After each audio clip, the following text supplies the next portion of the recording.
Deixe seu like. Se inscreva no canal e ative o sininho de notificação. Bom vídeo. Sim, falando com a cabeça mais fria, Gabigol no Flamengo aí, merece essa despedida, é ídolo. Fala aí pra nós.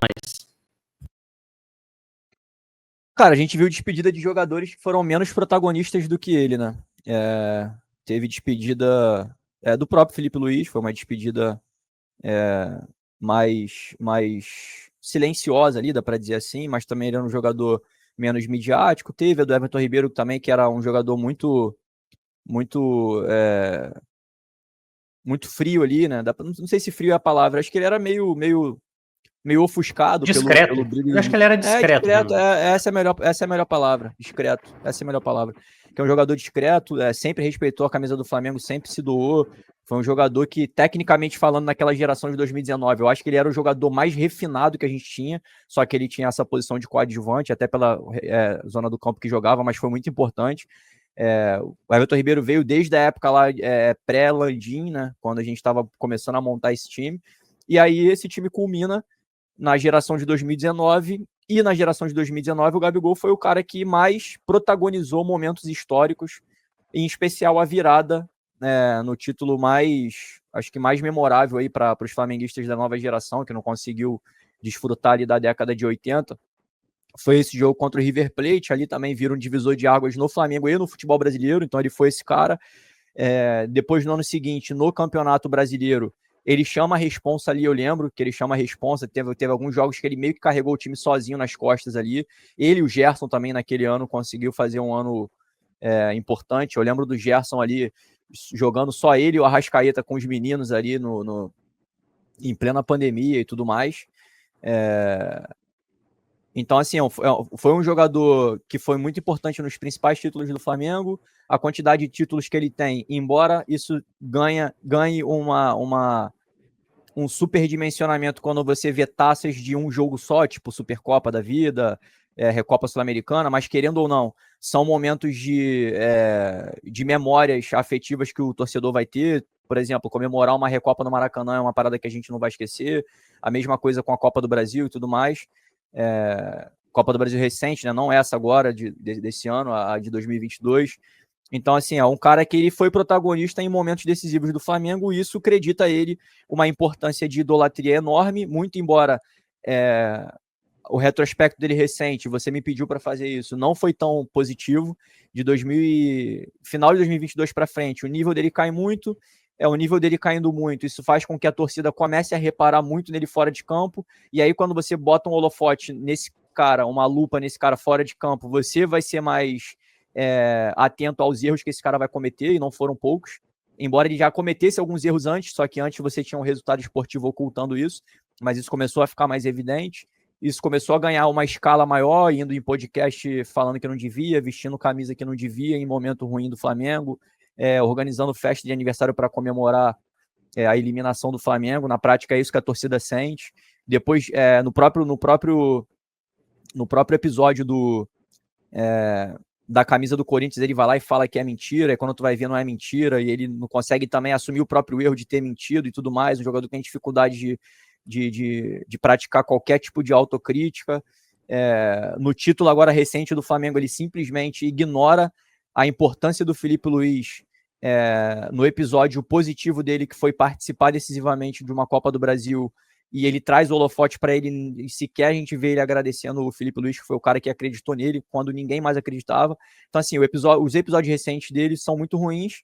Ele ainda deu, de certa maneira, uma sorte de não ter o Pedro disponível, do Tite ter saído do Flamengo, de ter entrado o Felipe Luiz, que acredita nele pessoalmente, porque como jogador hoje já não dá tanto para acreditar, e ele foi lá e fez 2 gols numa final de Copa do Brasil, jogando em casa e sendo ultra decisivo. Participou do terceiro, na verdade ele participa dos 3 gols, sendo que 2 gols ele que faz.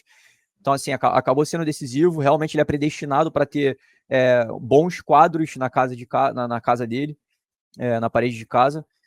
Então, assim, eu acho que é digno, sim. uma despedida. Eu acho que essa despedida tem que ser mais ou menos nesses moldes mesmo, no final da partida.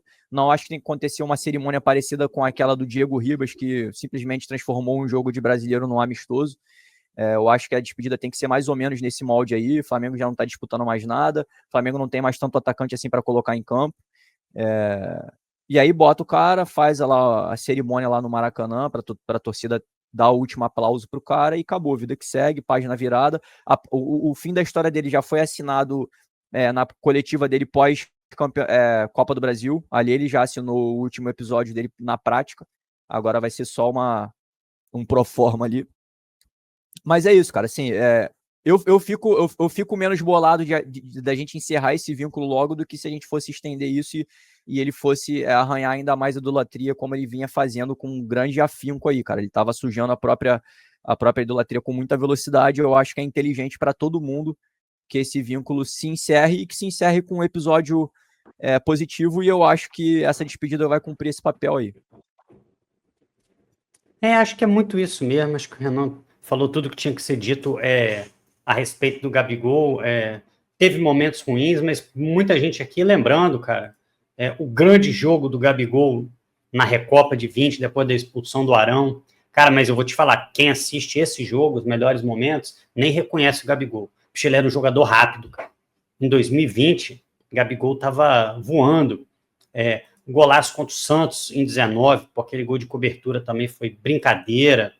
Contra o Grêmio, que foi nessa reta final aí que o Renan falou, nessa reta final de 20, realmente, assim, se a gente for citar os bons momentos do Gabigol, eu acho que a gente poderia ficar um tempasso aqui. Foi um jogador importante no Flamengo, é um cara que eu gostaria de ver longe do Flamengo já há algum tempo, quem me acompanha aqui sabe disso, mas eu acho que com a cabeça mais fria, inclusive eu acho que vai ser até bom, a gente vai conseguir ter a real medida do Gabigol tendo um pouco desse distanciamento, porque às vezes a relação vai saturando, e ele é um jogador que é difícil de aturar, mesmo quando as coisas estão bem. No meio da pandemia, a criatura está no bingo, e aí o Flamengo perde um jogo de final, o Zé Mané vai jogar beijinho para o técnico adversário.